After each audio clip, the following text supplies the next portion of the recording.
So we are here focused on biodiversity data and tools that can support you all as procurers, as forest managers, to be able to better fulfill or continue to fulfill, perhaps with a little more data, a little bit more evidence, the objectives of SFI when it comes to conservation for both forest management and fiber sourcing.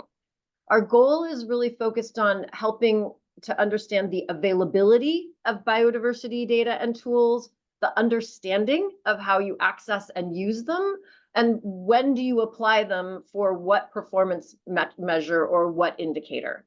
There are lots of reasons that, or there are lots of objectives and performance measures and indicators that really need to be fueled by biodiversity data sets. That can be just for the identification alone, just trying to find out in the field where FECV or threatened endangered species or ecologically important sites, the conservation values that we outline in the SFI standards. Then there's, after identification, there's managing for those. There's the need to avoid controversial sources in fiber sourcing. And increasingly, there's a growing need to measure and communicate our metrics that we have about the state of nature on our managed forests. There's also a lot of new data sets that have either recently been published or are emerging, and our goal is to help inform you about those. We want to receive feedback from you, and part of this effort is really around trying to inspire more biodiversity data and evidence to be collected and shared and reported and analyzed, to be able to better communicate the conservation values of sustainable forestry under the SFI certification. So just briefly, over the next little while, we will there's two parts here, and part one is the big long one. We're going to describe work that is currently underway in partnership with NatureServe and some of it in partnership with Weyerhaeuser. There are sort of three tasks that we're going to share with you what we are doing. We're early in that work, so we're giving you a little bit of a progress report, a little bit of a taste of it. So we'll go over those sort of three tasks. I'll speak to the first two, and I'll pass it off to Chad to speak to the third one. And then we're going to do a little bit of an on-the-ground walkthrough of an example, and then try to leave as much time as possible for Q&A and discussion and feedback. We're driven for lots of reasons at this time. I mean, I joined SFI exactly 2 years ago, and really trying to bring many of you might know that my background is in biodiversity data science. And so we're trying to up our game here at SFI to have the capacity to be able to undertake tasks like those we'll describe today, and to provide webinars and other resources for you all. But we know that there is already a lot of conservation that is happening across SFI certified forests. What you're seeing here are the responses to a new question that was included in the 2023 annual survey. Our goal in this webinar is to sort of share the work that we're undertaking, in this case, together with NatureServe and Weyerhaeuser, some of our core partners, that's really intended to assist certified organizations in the identification and management, conservation, and reporting on these forest lands that have significant conservation values. And we also want to solicit your feedback on what's going to be most useful to you as the SIC community, to your member companies, and to the loggers and landowners and contractors that you work with.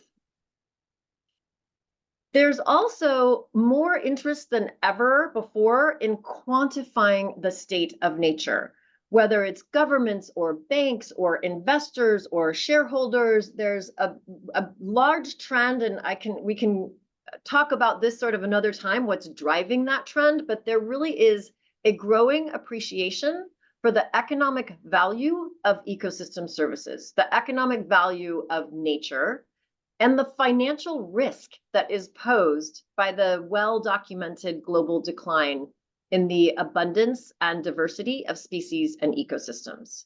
So the SFI community is comprised of companies and organizations that grow and harvest trees, an economic activity that is highly dependent on nature, and we label and communicate our processes and our products as sustainable. So the expectations of suppliers and customers and investors and civil society, those expectations are growing that we will be able to measure, monitor, and report on the state of nature in the forest lands that we manage and that we source from. And so we are trying to catalog, we, meaning NatureServe and SFI, have a task that this webinar is sort of part of. We're trying to catalog, share, and provide guidance on biodiversity data and tools that support certified organizations in meeting the standards, but that can also help you in quantifying your reporting needs. So let's just jump right into it and start describing a couple tasks that SFI is working on with NatureServe, and then a third task that we're working on with Weyerhaeuser that Chad will talk about. And these are a range of products that are designed to grow that availability, understanding, and application of biodiversity and data and tools for the performance measures and indicators that they could be supporting. And remember to, excuse me, remember to please type in any feedback along the way. So in the first task, I'm going to talk about SFI is collaborating with NatureServe to identify and characterize biodiversity data sets that are authoritative and that are relevant to key conservation targets in the standards, such as forests with exceptional conservation value, T&E species, ecologically important sites. So I'm going to share a few existing and emerging biodiversity data sets that we are working to catalog to create reference materials that will be available to anyone. So I'm going to show, there's a lot of maps in this webinar. So for anyone who knows me, that's probably not a shock. And so I'm hoping that you're not working from your phone, but if you are, this will be recorded. It will all be available to you in the future, but hopefully most of you are working from a laptop and you'll be able to see some of the maps that are displaying some of the data sets I'm going to talk about. So we're actually going to be working, these slides are going to work through the language of the standard. So we're going to highlight the actual language of performance measures and indicators that are most closely linked to biodiversity data. And SFI and NatureServe are working to catalog and characterize these data resources, their accessibility, their scale, their currency, their comprehensiveness, that can facilitate the identification of those key conservation values at parcel and landscape scales. So there's a lot of updated and new relevant data sets that can support COs in trying to identify and manage for and increasingly document your contribution to the biodiversity that is on the forest lands you manage and source from. So this particular data set is one we're going to talk about a lot today. In the US, NatureServe has recently updated what's called the Map of Biodiversity Importance, or MOBI for short. This is the best publicly available map of extinction risk. It's focused exclusively on FECV and federally listed species, which is a bullseye with our standards. We're going to see a lot of this data set, and this 2024 version, which is a couple-year update from its original publication, it reflects changes to G1 and G2 and Endangered Species Act status. It's added several hundred new species, including a new important group of pollinating bees, and it's at higher precision. So this is the type of data set, and I will go a little bit deeper into this data set that we will be cataloging for you all as reference materials, sort of for in perpetuity. Sorry, I wanted to make sure everyone recognizes that these maps, the maps themselves represent individual vetted habitat models for over 2,500 globally critically imperiled and globally imperiled species stacked up on one another. So those darker red colors represent areas with concentrations of imperiled species, also potentially unique habitats that are being identified at pretty fine spatial resolution. The MOBI map contains 4 distinct taxonomic breakdowns. So you can look at all species, but you can also zoom in and say, what are pollinating insects that are imperiled that could be on my lands? What are the freshwater crayfishes or mussels? What are the plants? What are the vertebrates, the fish, amphibians, reptiles, birds, and mammals?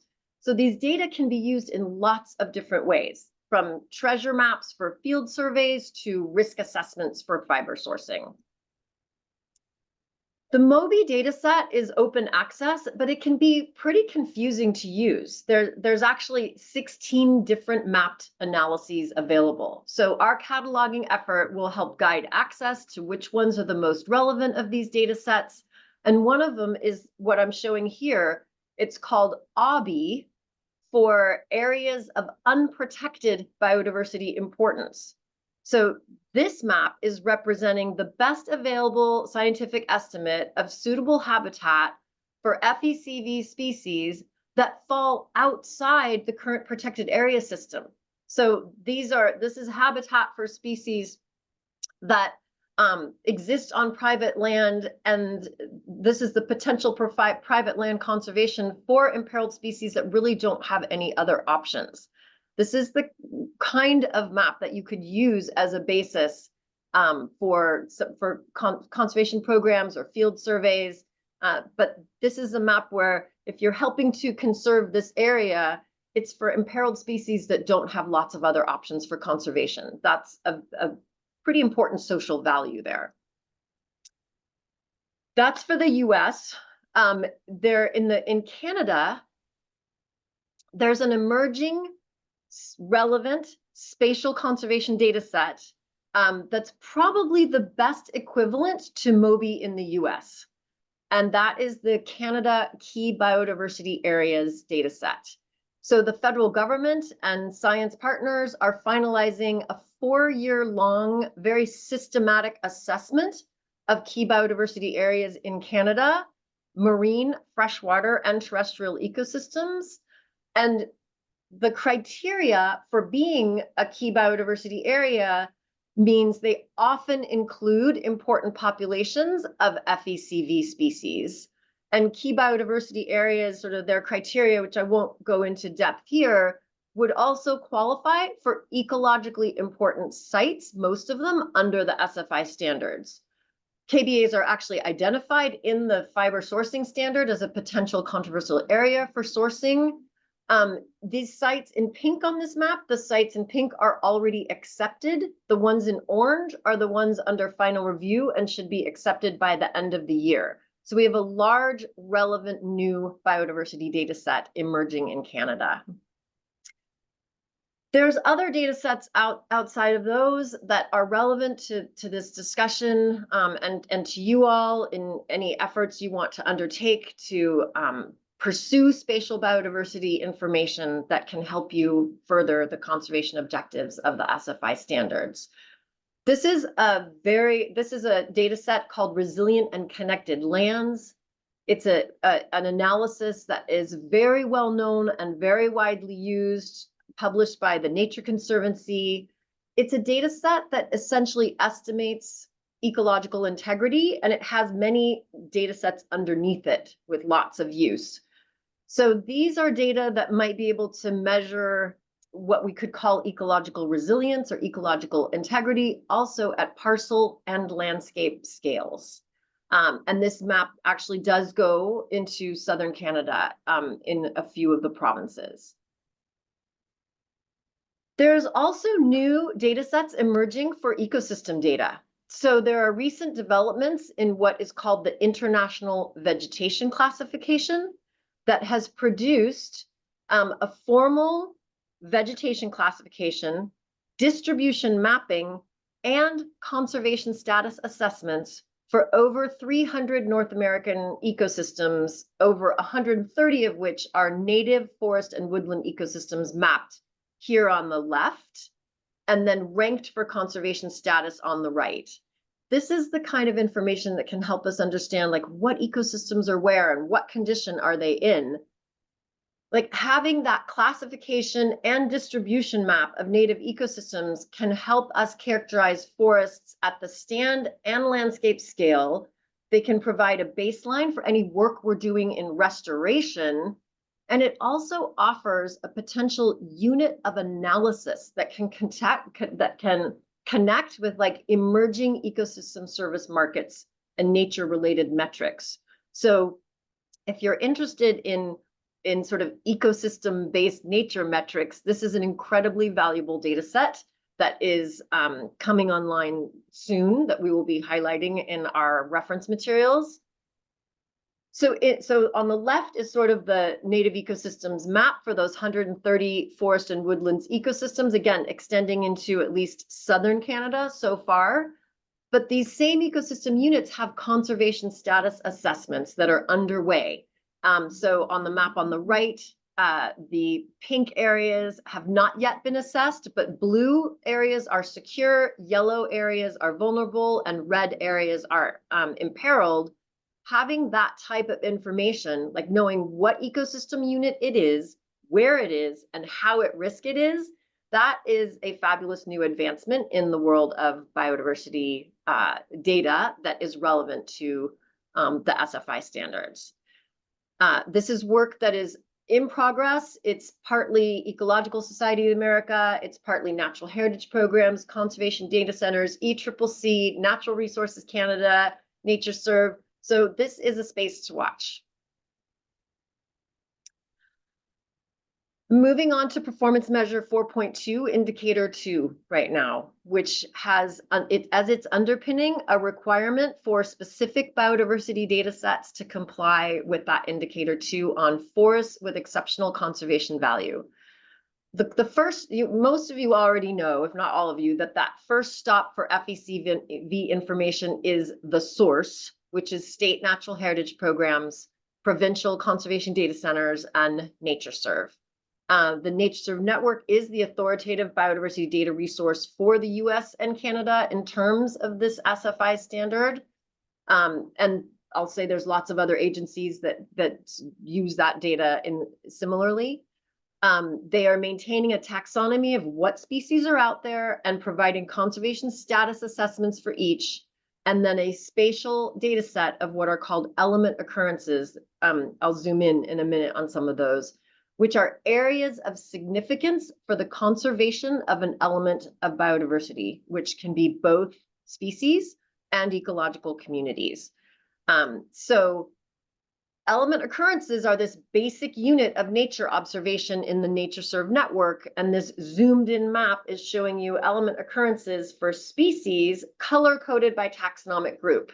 So these spatial representations of significant elements of biodiversity have been collected by experts across the US and Canada for decades. And I think it's important to recognize that that information in aggregate leads us to metrics on the status of nature that are very widely used. So I'm going to spend a minute on this table here, on this chart. This is a chart summarized for the United States. We're looking at the way that we can aggregate information on element occurrences and their conservation status. It can help us make assessments that summarize lots of information about biodiversity in a fairly straightforward graphic. So here we are looking at the conservation status of species in the United States. We're looking at the width of the bars, which shows us how many species have been assessed. In this case, almost 30,000 species. Each taxonomic group, also the width of the bar, shows you the number that have been assessed. And then there are 5 ranks for conservation status, from G1 for globally critically imperiled to dark blue, G5. So red to blue. Most imperiled, like literally on the brink of extinction, very few numbers or populations known, to secure. Forests with exceptional conservation value are defined by the red plus orange in each of these lines. So that red and orange section of each of these lines represent the proportion of that taxonomic group that is seriously at risk of extinction. And I really want to call out freshwater invertebrates here, because between the yellow, vulnerable, the orange, and the red, almost half of them that have been assessed are at risk. So, and we have, like, SFI certified organizations, you all have a lot of influence on habitat quality for these types of animals.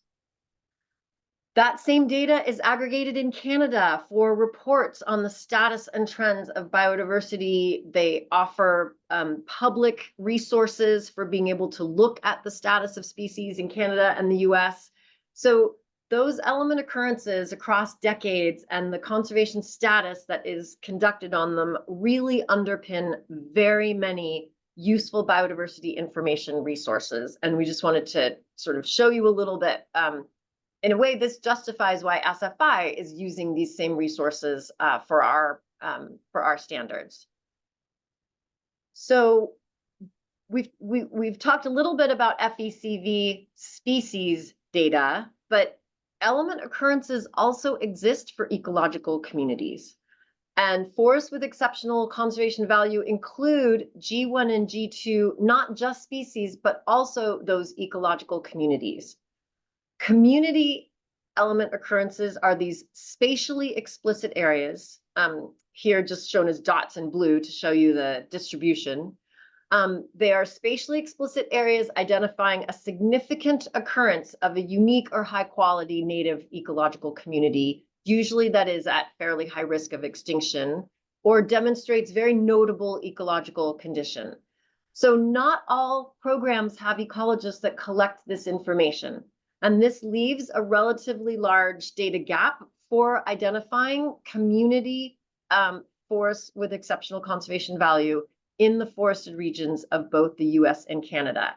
So that is leading us to one of our second tasks, which is we are conducting a gap analysis of the element occurrence data across the NatureServe network to understand from natural heritage programs and conservation data centers data completeness and currency and accessibility for the information you need to identify, delineate, manage, conserve, and report on FECV. So given that, so I'm going back now to the map of biodiversity importance, because given that we consider that this data set is the most relevant open source data set for FECV screening and risk assessment in the US, I'm going to take a 2-minute detour and I'm going to show you what underpins this map so that you have a better appreciation of basically what all these colored splotches mean. For this little mapping detour, we are actually going to New Mexico. We are going to go to the Lincoln National Forest in New Mexico. And we're going to look at we're going to look at the species that show up in the map of biodiversity importance, looking at their individual habitat model occurrences, so we can see what it means when we stack them all up on each other. So again, the map of biodiversity importance is a perfect alignment with FECV. It is globally critically imperiled and globally imperiled species. And this is one of them, a pollinating insect. And you're looking in orange at the output of the individual species habitat model that overlaps with the Lincoln National Forest. Here is that was a bee. Here's a plant. It is globally imperiled. It is listed as endangered on the Endangered Species Act.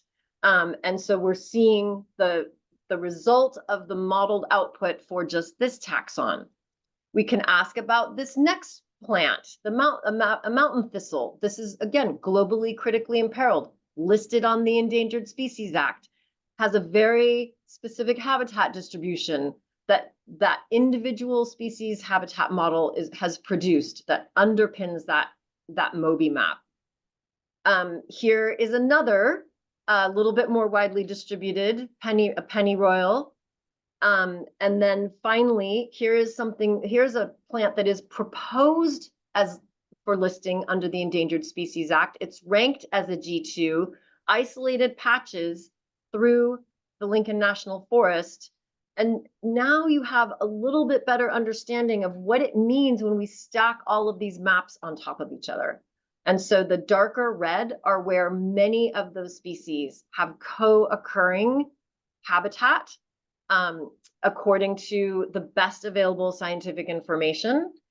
So when we stack these species models to obtain a map of extinction risk, those darker areas where the species models overlap, they may also be pointing to relatively unique habitat features on the ground. So that is sort of like the MOBI map together with your on the ground knowledge could also be used to identify areas of potentially unique habitat, including unique ecological communities. So that's the end of the little detour, just to dive a little deeper into that map for the US. So moving to performance measure 3, we're compiling sources of info that are relevant to identifying and selecting ecologically important sites. So we've talked about element occurrence data from NatureServe. We talked about the map of biodiversity importance. We've showed one slide of the Nature Conservancy's resilient lands data. We've talked about Canada key biodiversity areas. So just like in particular, there's a lot of information that can be extracted from the ecological condition of individual element occurrences. So Ricky will talk a little bit more about that later. You're seeing that in the left here, the left-hand map, where we're looking not just at community element occurrences in the dark green that are imperiled, but we're looking at high ecological condition for any community occurrence that occurs. And so this will make a little more sense through when Ricky goes through his slides. But when we look at performance measure 4.3 and we're thinking about protecting ecologically important sites, there is this performance indicator of mapping and cataloging and management. How can some of these data sets that we are providing, that we want to reference for you, help sort of jumpstart or add to your current efforts on this mapping, cataloging, and management of those ecologically important sites? So finally, I want to wrap up a little bit with talking about how we'll be compiling where to find these data resources, right? So we've talked a lot about NatureServe data. They have recently built a searchable open data hub as an entryway into their various data sets. If you're interested in the actual species habitat models, they've also built a species habitat model dashboard that you can query to look for those individual species models that are accessible from NatureServe, but the stacked map, the MOBI map, is a publicly available resource. And then just sort of like getting at, where do we go to get at summaries for our specific areas of interest? So there's a range of evolving tools that provide info about species and communities available at different resolutions, at different price points, from free upwards, from finer scales to coarser scales. And so we want you to understand more about how to access those. But as we've already talked about, those are not the only information resources that we will be looking at.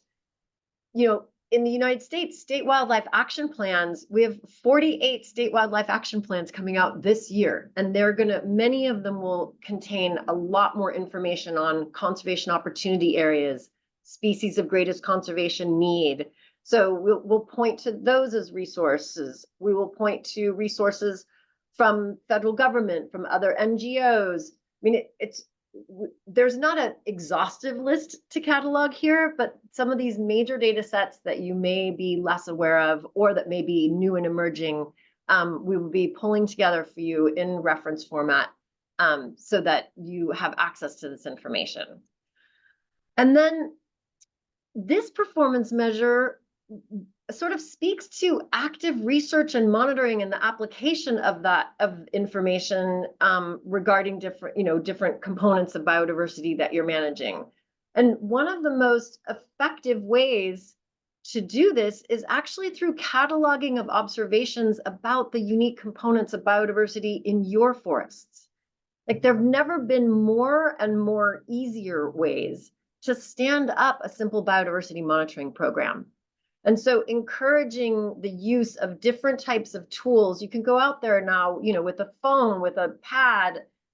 You can, in many cases, there's actually portals where you just can submit data directly to natural heritage programs. With iNaturalist, you can actually, many natural heritage programs have websites where you can contribute observations directly. iNaturalist is a super easy tool to use where you can set up observation projects for your own lands and then keep it private. So if our community can capture more evidence of our conservation values, there are lots of ways to analyze and communicate that information that does not reveal sensitive data, but that will go a lot farther in helping to build the case for the conservation value of your lands.